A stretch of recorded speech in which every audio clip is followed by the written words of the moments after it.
In this video, I want to show you how to transform your bad weather, your white sky into a moody look that's going to really do really well.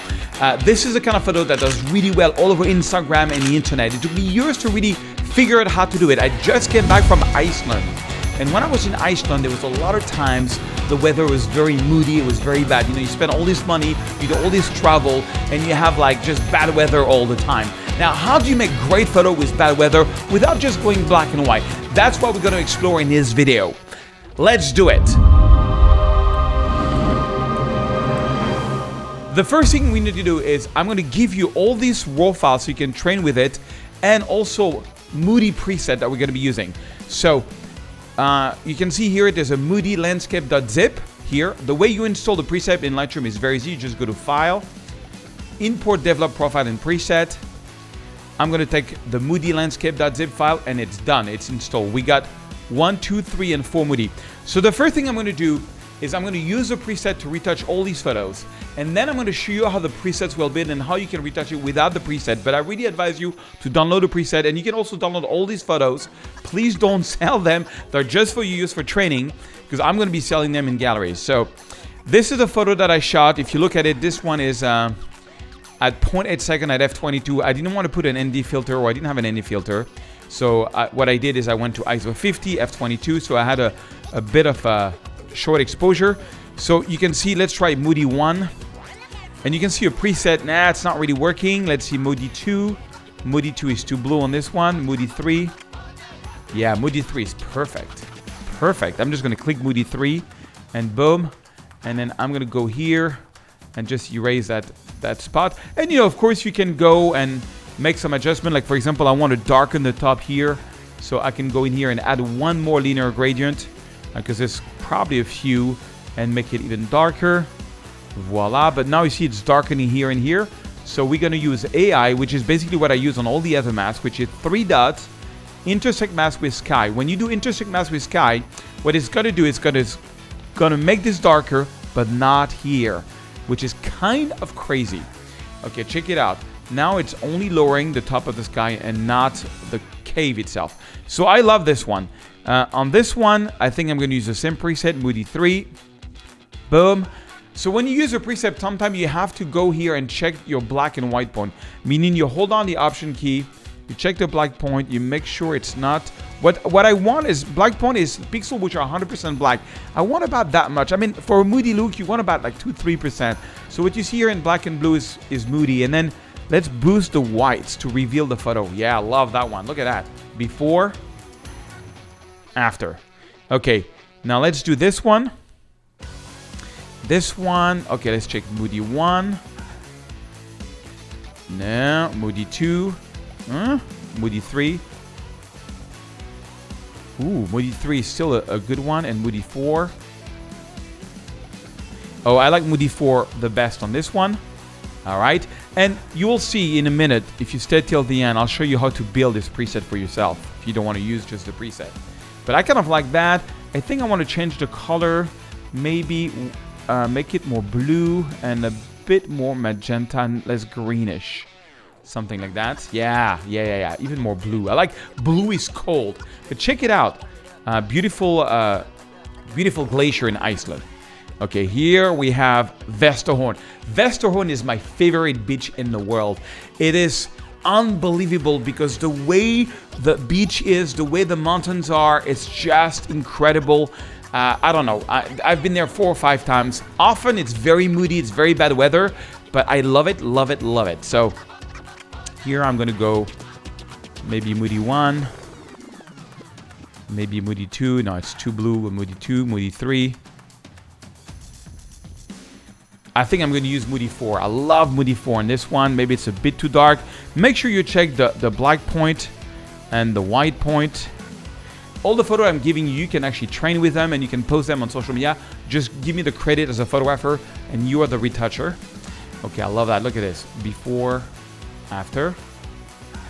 Okay, and then this one, I think, let's try Moody 1. I kind of like it. Let's try Moody 2. Yeah, Moody 2 is perfect. Perfect, but there's a bit too much of white sky, so I think on this one, I'm just going to go here And I'm going to go 16 by 9. I love to have like a lot of water. And this one, I think I'm going to go here. Now, this was an amazing waterfall, which I didn't know. Like, this was my 4th time, I think, to Iceland. I've never seen that waterfall. We hiked on a pass and we found this incredible waterfall. I tried to shoot it on the right side, on the left side. It only worked when I started putting some boots on and I went to the water and got the shot. Make sure you watch the video that shows you all the behind the scene. The link is also under this video. Okay, so I'm going to make this a bit darker. Okay, I love that look. Look at that. Before, after. Love this one. So, okay, so how do you build this kind of look? Well, the look is based on what's called bleach bypass. Bleach bypass has been around forever. It was used in Saving Private Ryan by Steven Spielberg to make like a very dramatic but interesting look, which is you add a lot of contrast and you take saturation out. The way I believe they used to do it back in a way is actually to take bleach and put it on the film, and it would just add contrast and take out saturation, I'm guessing. So that's what I'm going to do on this one. I'm going to take out, so first I'm going to do the classic workflow where I open the shadows and I bring down the highlights. I always do that on my raw files because it helps expand the dynamic range, but then it looks very washed out. So then I hold on the Option key and I do this technique where I want to get some strong black. So like something like that. Yeah, that's very strong. And then I'm going to add some white. And then the next thing I'm going to do on this one, because it's kind of like whatever, so I want to give it a blue look. So the colors are really not great. So I'm just going to add a lot of blue to it and a bit of magenta. And then I'm just going to add contrast. So now it becomes too blue because when you add contrast, it adds a lot of color. So then that's when you take out saturation with the vibrance. And that's when you get the bleach bypass look, okay? But I'm not done with this one. I think one thing I want to do on this one is first, let's crop it as we did earlier. And then I want to lower a little bit the exposure. Yeah, something like that. And then I want to add a brush. Now, that's something you can't do with a preset. I'm going to take a little brush and I'm just going to brush here and here. I'm just going to make this a bit brighter to sort of like fake leading lines, but very small. Like you want, oh, see, my flow and density is too much. Let me show you something. When you create a brush, if flow and density is 100 like I had, look what's going to happen. First, it's red because, you know, you have this overlay mode, color overlay, meaning where you brush when nothing's happening is red. And then if I add a lot of exposure, you know, it's very visible. If I take the feathering out, it's even worse. Check it out. If I take the feathering, it's even worse. If I add the feathering, it gets a bit better, but it's still not great. But if I lower the flow and intensity and I lower this, and now I start brushing, then it's much more subtle, and that's what you want. So that's what we're going to be doing on this one. We're going to take a brush, we're going to put the feather all the way in flow and density in the 70s, make sure auto mask is not on, because we are not close to interesting objects, and I'm just going to sort of create a bit of a leading line here. Okay, and add a little bit of light. Yeah. Usually I don't go that far, but in this case, I kind of want to put, I love the attention on all this water. It just makes the photo more interesting. I think I want to lower the sky like I did earlier. Linear gradient, like that. Boom. And then of course, 3 dots, intersect mask with sky, so that it only influences the sky and not here. And yeah, I love that photo. Check it out. Before, after. So, this is the video that I did showing you all the behind the scenes. Make sure you watch it so you really see all the challenge of composition I had to go through to do this. Please give me a like if you like this video and go watch that behind the scene video on Iceland.